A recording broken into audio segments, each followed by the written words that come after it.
आकाश महासागर तीन ऋतू दोंडोडे आणि फक्त माझा एक शिवबा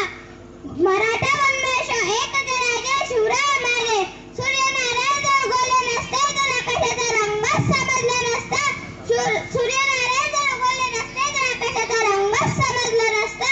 छत्रपती शिवाजी महाराज जन्मले नसते तर खरंच हिंदू धर्माचा अर्थच समजला नसता हे शिवाजी राजा प्रभु बाणकर जब पगड़ी जब शिवाजी महाराज तैयार होते उठाकर तलवार जब घोड़े पे सवार होते तो झुकते सा बल्लभ के बंदे और कहते काश हम भी मराठा होते काश हम भी मराठा होते मला जाता जाता एवढंच म्हणावेसे वाटते की देवाकडे फुल मागितलं तर देवाने अख्खा बागच दिला देवाकडे राहण्यासाठी घर मागितलं तर देवाने अख्खा राजवाडा दिला देवाकडे पिण्यासाठी पाणी मागितलं तर देवाने अख्खा समुद्र दिला परंतु जेव्हा देवाकडे देव मागितला तेव्हा त्याने छत्रपती शिवाजी महाराजांसारखा देव माणूस दिला छत्रपती शिवाजी महाराजांसारखा देव माणूस दिला जय भवानी जय शिवाजी आज